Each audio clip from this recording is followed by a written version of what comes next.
네, 축사에서 일꾼으로 일하던 40대 남성이 주인이 보관 중이던 전 재산 8천만 원을 훔쳐 달아났습니다.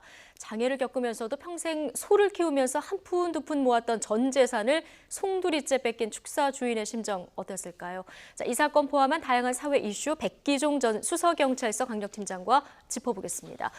자, 안녕하십니까? 네, 자, 범인을 잡고 봤더니요, 축사에서 일하던 일꾼이었어요. 주인이 신고도 못하게 그렇습니다. 차키, 휴대전화 다 버리고 갔다면서요. 네. 23일 저녁 9시 한 20분이 다 되는 시점에 광주, 전라남도 광주에서 일어난 건데요. 네. 65세 된 피해자고요. 이제 피의자는 48세 된 우모 씨라는 사람인데 사실 이 사람이 조금 알코올 중독 증세, 그다음에 일정한 직업 기거가 없어서 이제 어려울 때 일을 좀 시키고 이제 이랬었는데 또 피해자는 피해자는 65세 된 분인데 선천성 등급은 장애가 좀 있고요. 30여 년 전에 오토바이를 타고 가다 교통사고가 나서 다리 한쪽을 잃으신 분인데 그럼에도 불구하고 자식 셋을 키우면서 굉장히 열심히 노력하면서 사는데 어느 날 갑자기 모아놨던 돈 8천만 원이 한꺼번에 없어진 거예요. 그런 내용인데 결국 범인은 잡혔습니다. 네.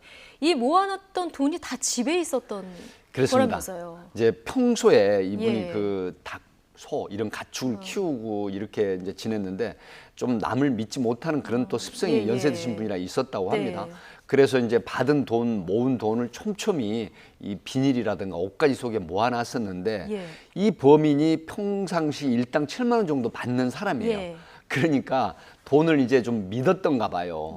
불러가지고 일당 7만 원을 주는 걸 안에 쌓아놓은 돈에서 7만 원을 꺼내서 주니까 이걸 노리고 알게 됐군요. 그리고 와서 CCTV를 이제 분석을 해보니까 정확하게 그 숨겨놓은 돈만 가지고 도망을 간 거죠.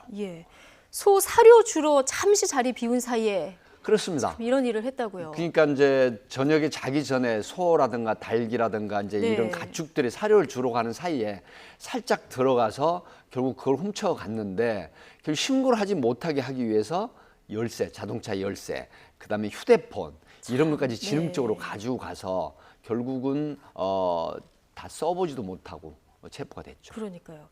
그런데 이제 이게 이제 절도 사실을 주인이 뒤늦게 알았잖아요. 그러고서 가려고 하니까 이제 말씀하신 대로 차키도 없고 그렇습니다. 또 휴대전화도 없고 하니까 얼마나 다급했으면 전동 휠체어를 타고 한 1km 정도를 가신 거예요. 앵커께서 말씀하셨지만 인근에 사람도 없고요. 네. 그래서 이제 축사에 있는 전동차를 끌고 주유소 화면에 나오고 그렇습니다. 있습니다. 주유소로 가가지고 결국 주유소에서 신고를 해달라 이렇게 돼서 이제 페트롤카가 와가지고 수사가 시작이 된 건데 결국 이 피의자는 또 훔친 돈을 보니까 3천만 원은 수표란 말이에요. 그러니까 그건 또 화장실 옆에 버리고 그다음에 이제 나머지 돈을 가지고 광주로 나가서 나이트클럽을 갔던가 봐요.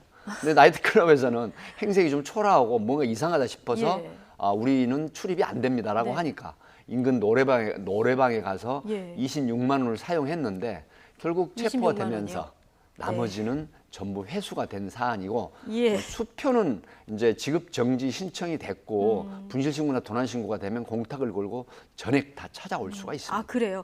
오래 도망 다니지도 못하고 이렇게 바로 잡혔는데. 그렇습니다. 이제 추적 끝에 1시간 만에 하루도 안 돼서 체포가 된 거죠. 네.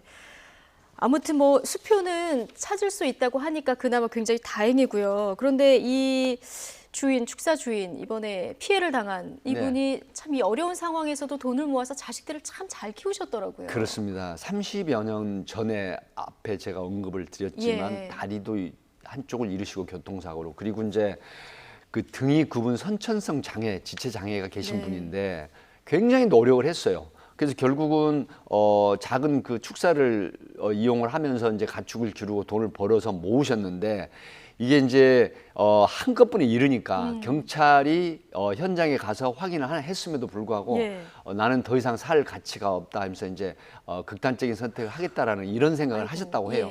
그럼에도 불구하고 경찰 우리가 꼭 범인도 잡고 돈을 찾아 드리겠습니다라고 해서 이제 기다려 보자 해서 결국 범인도 잡고 이제 돈을 돌려드렸는데 일부를 그랬는데 보도가 됐죠.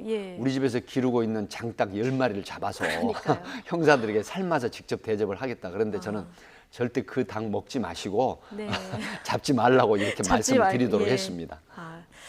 그렇군요. 또 고마움까지 이렇게 표현을 해주셨는데 네. 이렇게 돈을 악착같이 모은 이유가 있으셨더라고요. 그렇습니다. 내가 이제 죽을 때만이라도 번듯한 집에서 이렇게 죽고 싶다. 지금 이제 두 가지 말씀을 드리면요. 예. 정말 훌륭하신 분이에요. 예. 자식 3명을 다 그래도 이름 있는 대학에 보내고 예. 그중에 이제 취업 좋은 직장에 취업도 시켰거든요. 네. 근데 이분이 정작 사는 곳은 이제 그 임대주택식으로 사시니까 내가 이 돈을 모은 건 30평대 아파트에서 정말 편하게 떵떵거리며 좀 살고 이제 죽고 싶다라는 네. 이런 염원이 있었다고 합니다. 예. 그래서 악착같이 참 그 지체 장애를 불구하고 소, 가축, 닭 기르면서 돈을 모았는데 예. 정말 이 돈이 도난당했다라고 생각했을 때 그 절망감은 얼마나 심정이 컸겠습니까? 어떠셨겠어요. 예. 네. 어쨌든 뭐 번듯한 아파트 장만하고 싶다 이 꿈 다시 찾게 된 것 네. 같아서 참 기쁘고요. 이제는 좀 은행을 믿고 그렇습니다. 맡기셨으면 이제 하는. 은행도 예. 믿고 그다음에 그 충분히 금융권을 믿고 보관하는 게 훨씬 네, 안전하다. 안전하다. 그런 예. 말씀을 드리고 싶습니다. 알겠습니다. 자.